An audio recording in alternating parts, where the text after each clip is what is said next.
Welcome to Fun with Shh, which includes Sarah, Harleen, and Hawa. Today we're going to be doing Chapter 10, Video 3, which is the declining balance method. What is depreciation? Depreciation refers to an allowance made for decrease in value of an asset over time. Assets that are used to produce revenue over several fiscal periods are known as fixed assets.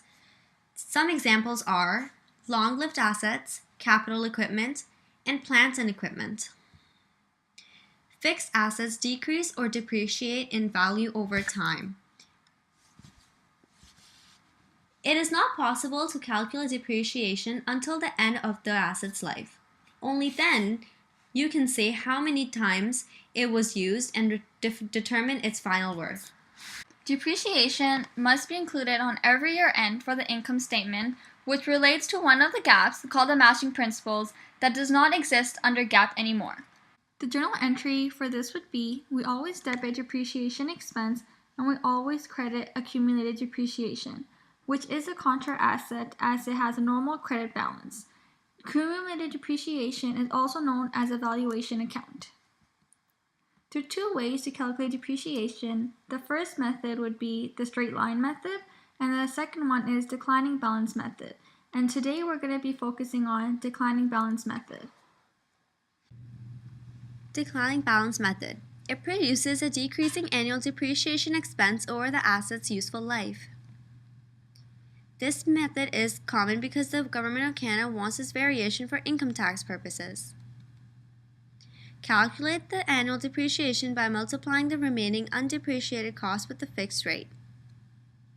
Using the straight line rate on declining balance method, the net book value of asset will not reach its expected residual value. From this, the final value will be higher than the estimated residual value.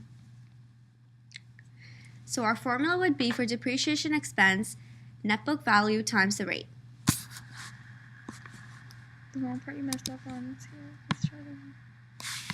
Depreciation, we need a rate or a percentage, and when that's not given, we're going to use 100 divided by useful life for declining balance method. But if it's double declining balance method, it's going to be 200 because it's double the rate. However, we don't have to worry about double declining balance method as of now because it will be showed on later in the video. Here's an example. A company named Josie's bought a truck for its business for $105,000. The useful life is 5 years for the truck. Using the declining balance method, calculate the annual depreciation for 5 years.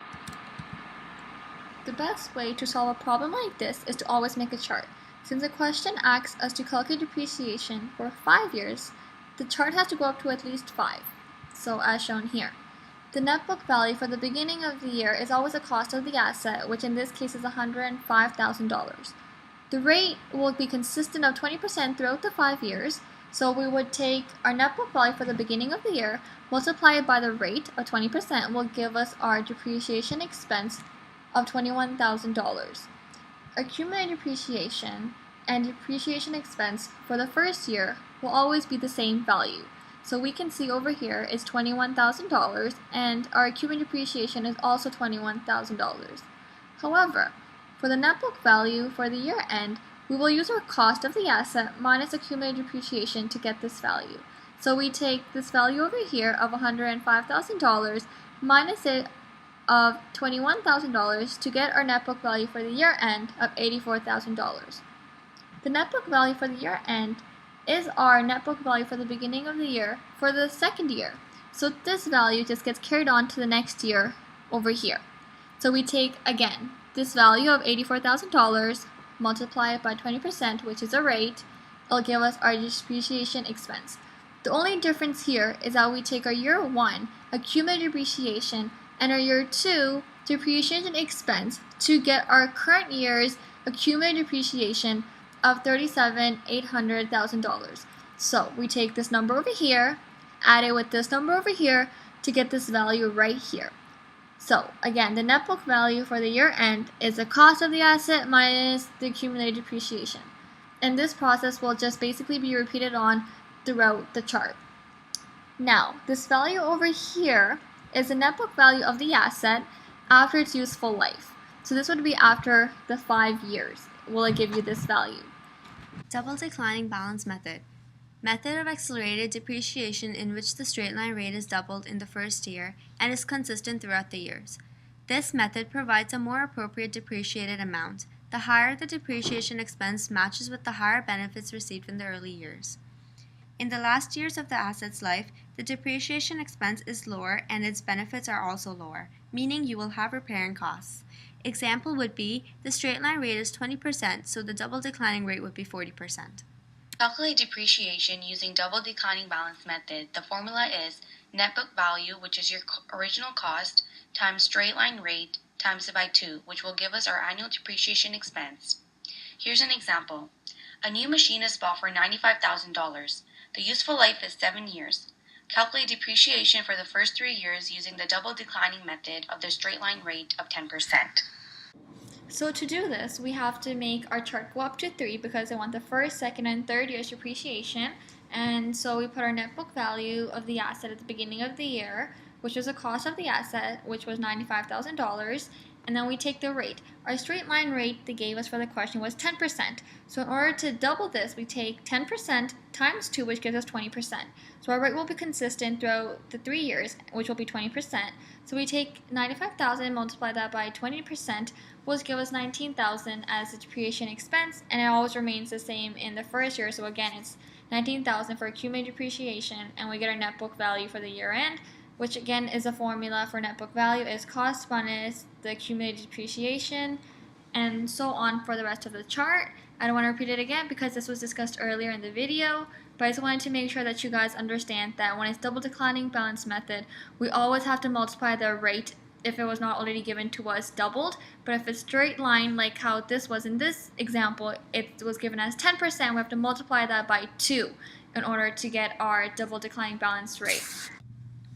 Prorate. We must prorate when an asset is bought during the year for the first year declining balance amortization.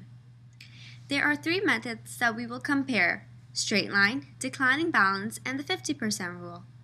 In straight line, the graph is a horizontal line from years 1 to 8, which means the depreciation expense was the same in all years in this method, which was about $2,500. In declining balance, we start from a higher depreciation expense in the first year, but after 4 years, it is much lower than the other 2 methods. In 50% rule, depreciation expense is the half of the declining balance depreciation expense, but in second year, it is much higher. All these methods in the second year have a decreasing depreciation expense to meet the asset's residual value. However, the straight line method residual value does not meet the asset's estimated value in the last year. Prorate for the first year for the months we have used up. In this example, Fitsico purchased computers on March 1, 2006 for $22,000. The rate is 30%. The original cost is $22,000 and less depreciated by $5,500, and that's because we took the original cost, multiplied it by 30%, and we multiplied it by 10 over 12 months because we have used up 10 months out of the year. So the net book value for 2006 is $16,500. For 2007, it will be the same process, but we don't prorate because we have used it up for a whole year. CRA, which is known as the Canada Revenue Agency, allows 50% of the asset's cost to be eligible for depreciation in its first year of use, regardless of the month it was purchased. The CRA refers to this as a 50% rule. To calculate this, we use the cost of the asset multiplied by 50%, which comes from the rule, and we multiply all this by the rate of depreciation. So an example of this would be a vehicle was purchased for $22,000 for the rate of 10%. If the 50% rule was applied, then the depreciation expense would be $22,000 times 50%, which gives us $11,000, and we take $11,000 times 10%, which is depreciation rate, which gives us the total of $1,100, and that would be our depreciation for this, and that would be our depreciation. By now you should know what is depreciation, calculate using declining and double declining balance method, calculating the rate when it's not given, prorating, generalizing depreciation, and you also need to know the 50% rule. Thanks for watching, guys. Out.